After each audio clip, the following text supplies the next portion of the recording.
The Gospel of the Lord. Praise to you, Lord Jesus Christ. Ngayong aga sa inyong tanan. Kay Tatay din, ngayong aga sa mga kabataan, pagkaapuhan, ni Nanay Ceci. May tatlo na nakabagay na butang na matabok sa aton, may dinamik manikawan at mapanagiwan. Pag wala ka sa mahimo, hindi katulong, hindi mga butang. Una, hindi kita kalikaw, hindi kita kapalagyo sa ginatawag na balatian. Balatian, sickness is inevitable. It's part of life. Pero, pinag-ihasigaran mo kita that health is wealth. Ang irony sa life, amo ini, when you are young, you search for wealth, and you forget your health. But when you grow old, you spend your wealth to recover your health. Hindi ba na maayo, obra ka lang obra. Kinanglan ka man mag-relax. Ang mga tip ko, mga labot mo si Quintal lang. Pasaka, 4 lang ako sa suggestion sa inyo. Number 1, if you reach the age of 50 and above, travel if you can. Enjoy ka, bakasyon ka, you deserve it para matula mga stress mo sa iyong mabuhi. Number 2, kung 50 ka na pasaka, please naman act according to your age. Kaya pa si Quinta na probata, tasong do bata pagyapon. Ikatatlo, don't babysit to your apo. Hindi pa ikapat importante. Don't leave something that will be the cause of quarrel among your children. Samtang timplano pa, iplastar mo na nadaan. Proses sa katatay, isang tatay dying sa hospital, 3 yung bata, public hospital, kaimon sa ila.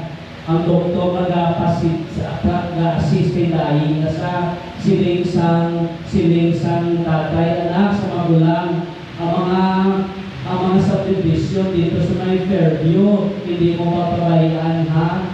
Silingsang doktor, ito magdaraan, magaling na tao, hindi na ari na sa public hospital. Ito niya anak, ang mga townhouses sa may San Juan, hindi mo mapabayaan na, ito magdaraan, magaling eh. Tingnan anak, ang mga store dito sa may BGC ha, hindi mo babayaan na. Ito, mga ano ulit sa tatay, yung mo sa public hospital, yung malamot do, ang inambala ito, ang unang pinalibunan yung mga balot. Hindi mo babayaan mga balot ganyan, no? So, don't leave something that will be the cause of quarrel among your children. Timprano na, ihadon na tumakong mo na. At the end of the day, hindi kita kalikaw sa balatian. Pero kung ano ang mga autor, ang balatian bala, grasya na sa Ginoo. Sobra ka naman yung Father. Paano grasya ng blessing? Inibla kung di ka nasakit, dito ka pa na magarasmas. Kung di ka nasakit, dito man realize ang importance ng relationship. Kung di ka pa na masakit, dito man na-realize na you have no control of your life. And then, you come into full realization na tadungon ko rin kabuhin ko. Kambyon ko rin akong bisyo kang mag-ubra ko sa maayos. It is a blessing. So, kung masakit galing ka mo, ano, bravo niyo? Thank you, Lord. Kapasalaman mo masakit ka mo? Dapat lang. Pero sa isa ka tapos tao, yan o, may cancer ko do. Yan may cancer ka o. Yan bilog lumalawas, sakit. Halin sa ulo, pangatlo sa tiil, sakit. Yan di pa daw i-demonstrate nyo. Yan sakit ulo ko do. Nyo, sakit di kilid unto ko do. Nyo, sakit nito.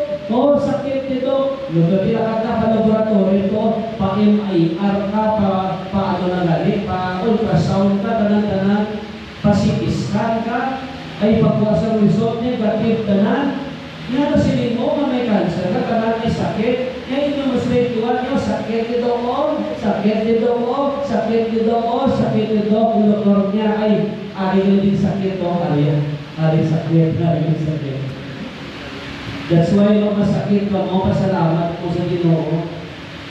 Because sickness is God's way of giving enormous graces.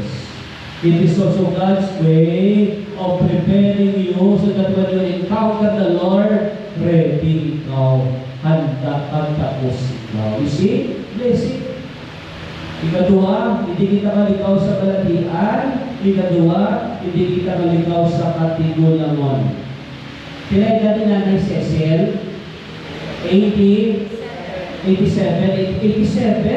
hambang mo na, 87 din natin nanay Cecil, si tatay din, 90 plus, ay no? Hambang mo 92, because old age is a gift from God. Amen? Sinabi na ko no, life begins at and ends at 41. Na sila life begins at 40. Kaya pagka-40 mo na, gato-gato na ang arthritis, ang rheuma, ang diabetes, ang high blood, may maintenance ka na, di ba? Pero hindi na natuon subok. January, may isahan mo na God, 18 years old, heart attack. 22 years old, stroke. 14 years old, cancer.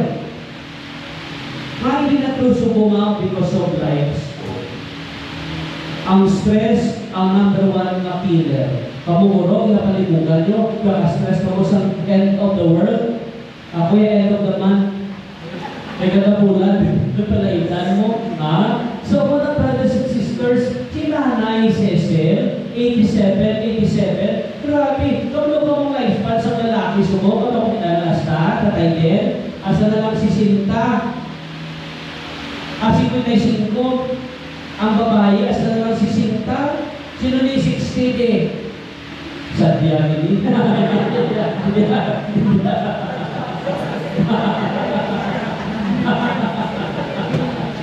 Yan. 60 ang babae, kasi ang lalaki, 55. Di ba lang? Ako na sa mga utol. Imagine, pinaka-years ito kay nanay, kung 60. 27 years. Ano pa daw na sa bonus? Why old age is a gift from God? Nakakuno ang katigulangon, regalo sa Diyos for 3 reasons. Old age means you have lived your life to the fullest. Amoy na si Nanay Cecil. She lived her life to the fullest. Ikaduhang rason why old age is a gift, because old age means you have lived your life to the fullest, you have loved deeply and truly. You know, brothers and sisters, the only regret later on when we grow old is when we did not live our life to the fullest. Why? Because we can never turn back that time. May mga titulang kung wala bisita ko, mag-istorya ko wala sa ila, tapos yung istorya, dopasan yung daigdig. Bukan-bukan ako na bakit kami mamatil sila, pamasol dito, tanungon diri, this opportunity, sanang-tanan, hindi ko hay tanungon dito. Pero baka Peter, wala sa ila.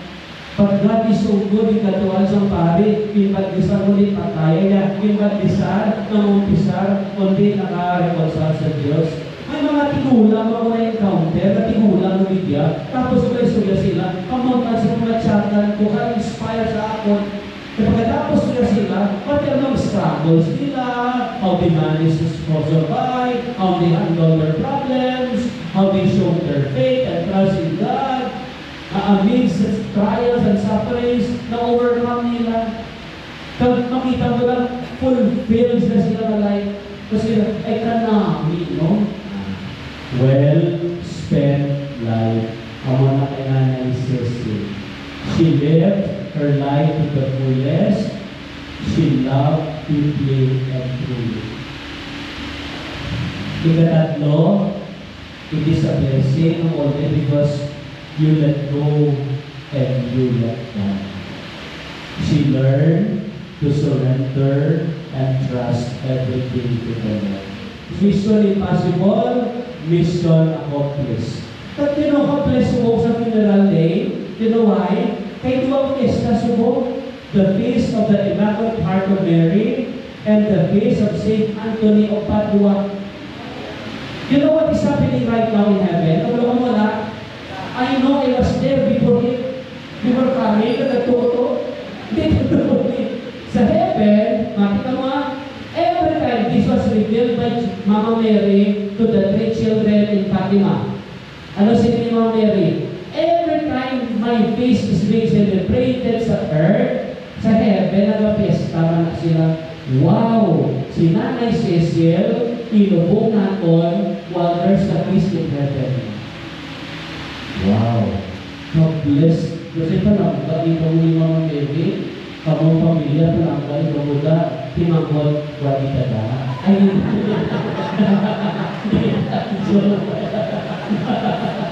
sige ka ko, Lord, kung mapatay ko, Lord, Mama Mary, mapatay ko, usong piyesta mo. Because there is a general amnesty in heaven every time the feast of Mama Mary is being celebrated. Souls in purgatory are transported to heaven. There are souls, their stay in purgatory is shortened every feast of Mama Mary. There are souls who are being relieved from their sufferings. And there are souls who enter heaven immediately every time the feast of Mama Mary is being celebrated. That's why, congratulations sa inyo. Si Nanay Cecil, kamo, kalangkas ng Pino. So now, who wants to die? Ay, salamat naman. Who wants to go to heaven? Ay, hindi ka mo yan? Liwat. Okay. Hell. Nanay Cecil, rest in peace. Thank you on behalf of our parish. Ari ako din mga parishioners, no? Kanday Ami, kanday, ano na sila? Kanday Emily, no? Ari din, ari kami din ang atong choir, atong akulay sa minister. We are here to thank your family.